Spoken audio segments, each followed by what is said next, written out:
When I used to dream of living off-grid, I pictured a remote cabin in northern Canada where supplies would be dropped in by a float plane every few months.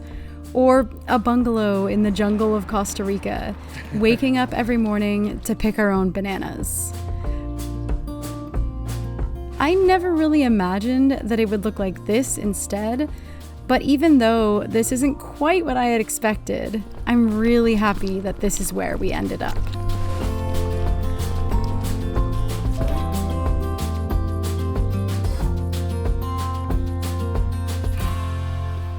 For the past 4 years, we've been traveling around Scandinavia in our off-grid camper, and this time we're gonna show you how we live off-grid in the wild and beautiful landscapes in Norway.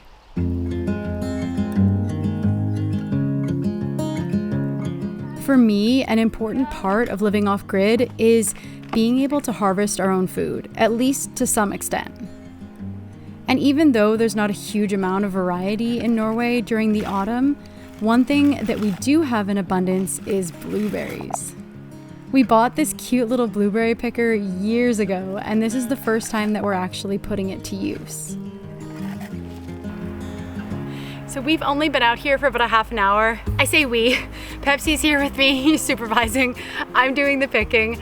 And I have been able to fill this entire container, which is just, it might seem silly, but this brings me so much joy, and I just love the fact that we're surrounded by literally thousands of blueberry bushes here, and the fact that every day when I make my daily morning smoothie out here, that it can be filled with blueberries that we picked ourselves. I love it.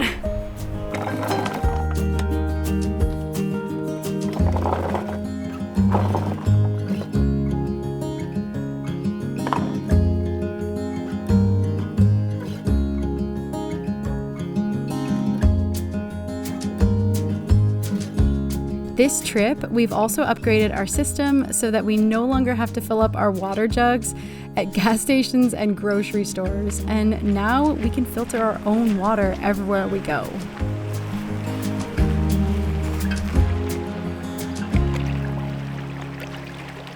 I think this is the part where it goes deep.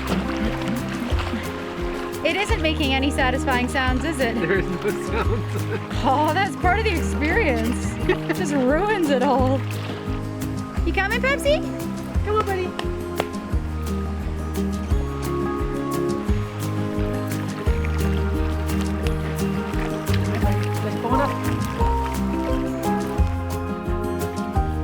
You don't got me again. Right now? What thing on my back?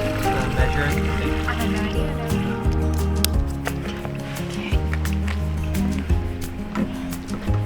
Just the rubber.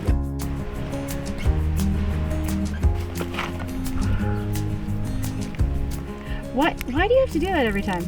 So we first have to get the water flowing by opening the purge valve here. It lets all the dirty water out, and then all the filtered water. So I've closed this now, and then all the filtered water actually goes out through this at quite a slower pace than what we had there. So I just gotta open this. I wish it went as fast as the dirty water one. Oh, that would be lovely. That'd be so nice.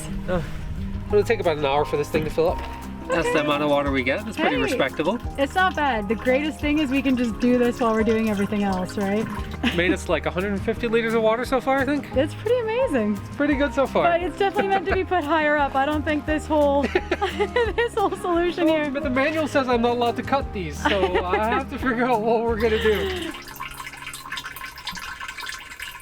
I have been waiting for the wind to calm down a little bit so I can go out on the water with the paddleboard, and I think it is time. The sun is setting. It's perfect. I love going out here in the evening, so here we go. Should we go down this way? You ready to go out there? Yes, especially with this sunset. Beautiful. I'm just gonna sit here. And since we're here in the autumn, which is my favorite time of year to travel in Norway, there aren't really many campers on the road, meaning that we have access to these gorgeous locations, like camping right on the waterfront and being able to walk down with the paddleboard and enjoy the sunset on the lake.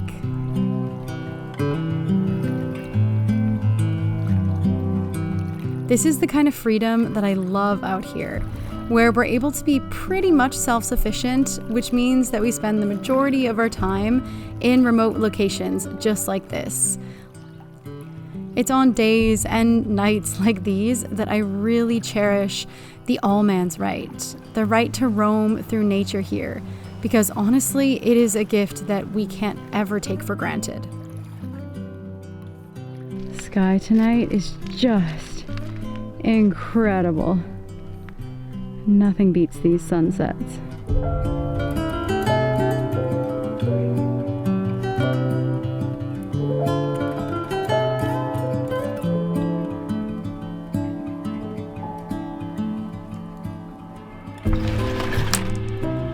Every few days, we're on the move again to a new location where we'll spend the next few nights. Each time we move, we go through a checklist of the things that are most important to us. Fresh water access, internet signal so that we can do our online work, a south-facing area free of any shade so that we can charge our solar panels, access to grocery stores or a place to forage, and hopefully, after all that, a beautiful view with hiking trails so that we can get outdoors and take in the stunning nature here.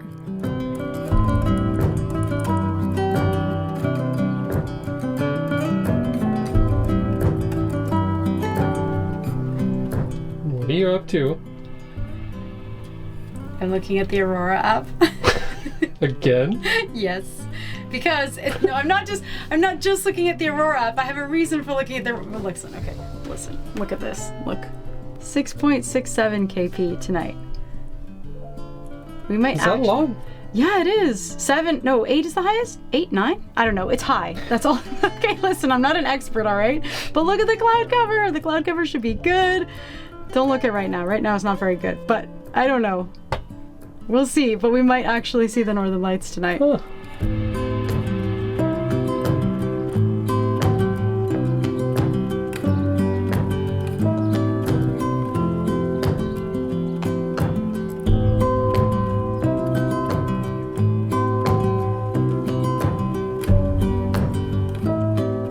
You getting kisses from a nice boy. Yeah. Oh, Pepsi. Oh, cutie. Well, he did the full thing this time. Yeah. Nice.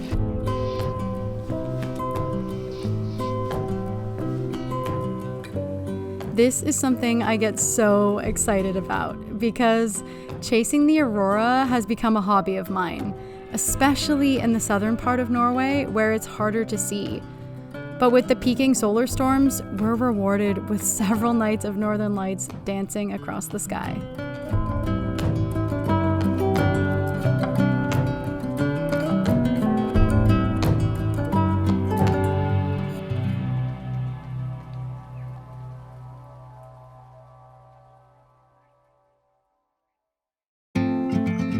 Each time we're on the road, we map out new locations that we can stay. At this point, we've been exploring for years here, and we have a pretty thorough map of all of the possible camping locations. I am not sure that this is going to work. I am hoping for the best. Are you using all of them?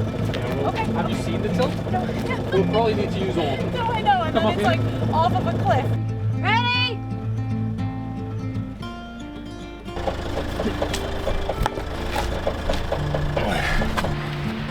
Just right in front of it. Right in front of it. All right. Sure. You're perfect, pretty much. If you can lower it a tiny bit more, it's almost good. There we go.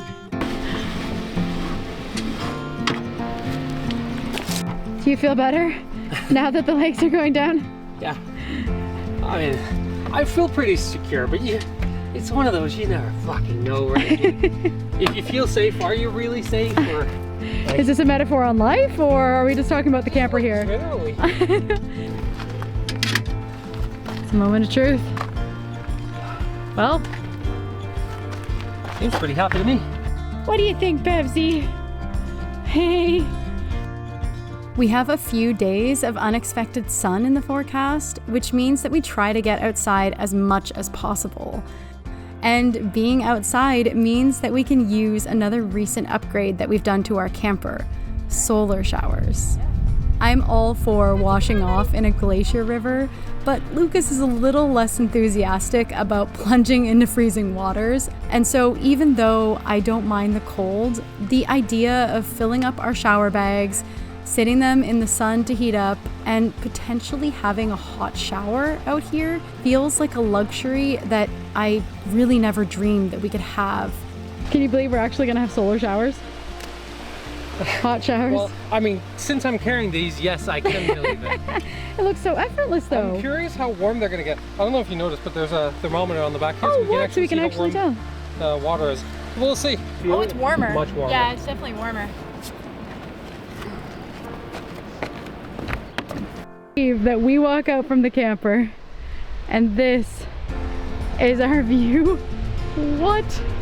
Oh, just casually, you know, a waterfall and a glacier lake. And having a few days of direct sunlight also means that we can collect and store energy from our solar panels. We have 7 solar panels totaling 880 watts, which might sound like a little overkill for a camper, but the one thing that we've had since the beginning is a huge battery, which means that we can store enough power to live and work out here pretty much full time. Lucas, talk to the good people. Tell them what's going on here. Oh, we just reached 100% on the battery. Oh no, but it doesn't say that. 99.9, okay. Hold on. Oh, we're trying to save. We're trying to use the power. So we're trying to just use all the energy we do have now because we're maxing out our battery to make sure, like, 'cause it's still sunny out. So we're boiling water. Indeed. We're charging everything we can to make sure we don't waste the power that we're basically losing if we leave it at 100%. Boiling water. We're going to charge everything, plug everything in. It's like, it's exciting, but it's also mass pandemonium. Ah. Plug everything in. Yep. Panic, Absolutely. panic. We'll store water in this for a few days. How are you mentally? Are you coping? Oh no, it's a little bit not nice when it's down below 100%. I know. This is the moment you've been waiting for. How did you feel? My entire life. How did you feel when it got to 100%? Well, thanks for asking, Tara. I felt a sense of excitement, and now I'm being interviewed by my wife. So it's.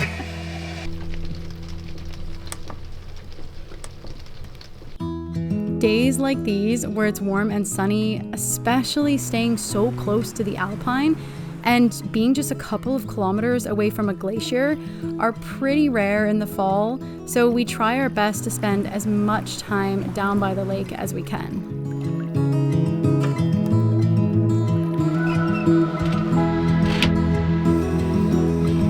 One routine I'm loving on this trip is being able to blend up my daily smoothie that I usually have every day when we're at home at our Danish cottage. We actually have a decent amount of cold food storage out here with the combination of a mini bar-sized fridge and a cooler that we keep in our car. The fridge even has a tiny freezer, the perfect amount of space for some frozen strawberries and also to store the wild blueberries that we've been foraging. It's these kind of small luxuries that really make the difference in our quality of life while living in a camper.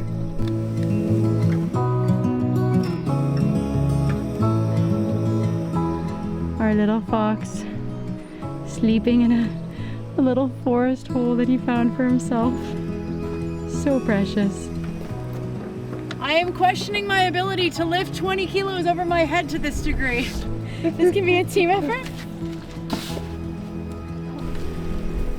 What a view for a shower. I know, right? I never thought this would happen. This doesn't get much better. Okay. Does it spray? How does it? It just has the pressure from the gravity, basically. Oh, okay. All right, that's actually really warm. It's not the steaming, you know. It's not a glacier river, is what it's not. It's not a glacier river. Oh, that's great. Isn't that nice? That's, yeah, that's really nice. Oh my gosh, I cannot believe. Wow. This is a real shower. I mean, I knew it was, but wow. Woo. Wow, the thing does what it's supposed to do. It's incredible. Yeah, that's nuts.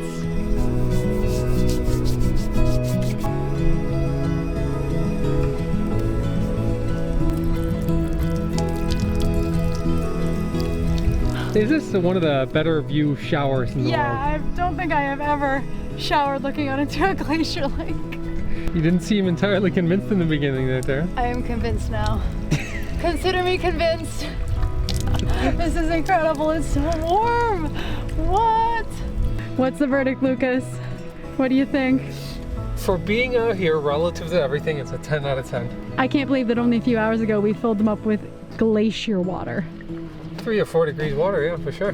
Remarkable. So this is the answer to getting water pressure. well, keeping it low, yeah. Yeah.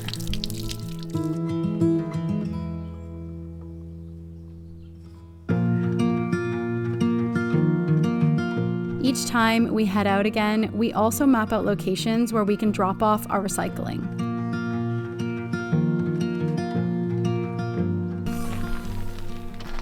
Where do we throw the poop? No, I do not deal with the poop. That is your job. I handle the garbage and recycling. You handle the poop. Okay, what do we have? No garbage. So you have leftover waste, you have paper, plastic down there, the purple ones. Oh, hey, does this stay open? Not really. Okay. Oh.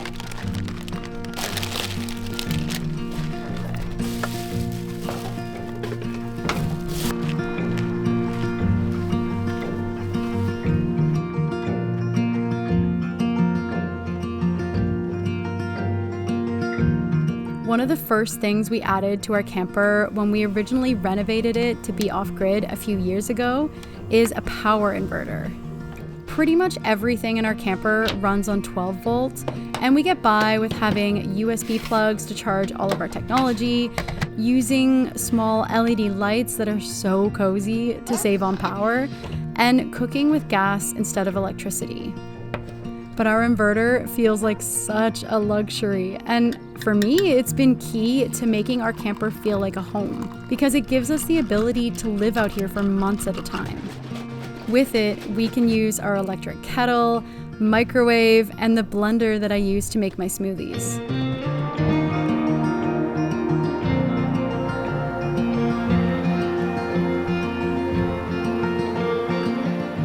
And even though Lucas is the brains behind the majority of the systems in our camper, I've become equally enthusiastic about the setup because it allows us to have this lifestyle that I could have only dreamed of before.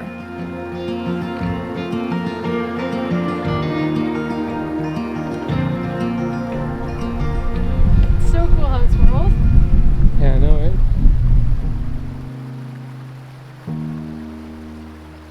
Come on, Papa.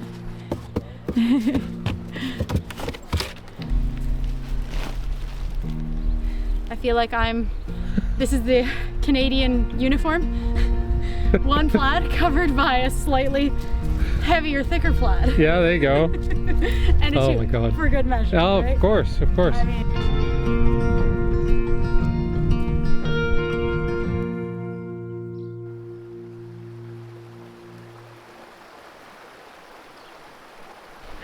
Pepsi's here for the ear scratches only. Only on a hike? That's what we do. Oh, cutie. You want to keep going? Let's go. Let's go.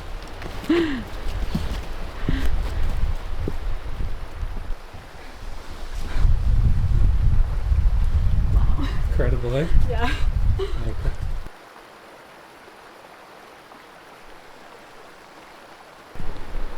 What do you think, Tara? This is incredible. You know, I know we both love living off grid and the whole sustainability aspect of it. I feel like we both really enjoy that. But honestly, for me, it's so that we can get out here. As long as I don't look at the height too much, that we're suspended above the river right now. It's a little wobbly. Let's just not talk about that. Okay, but this is the reason for me that we're out here. It's the sustainability aspect. Living off grid gets us into these beautiful places basically for free. I don't know, to me it's incredible. It definitely is.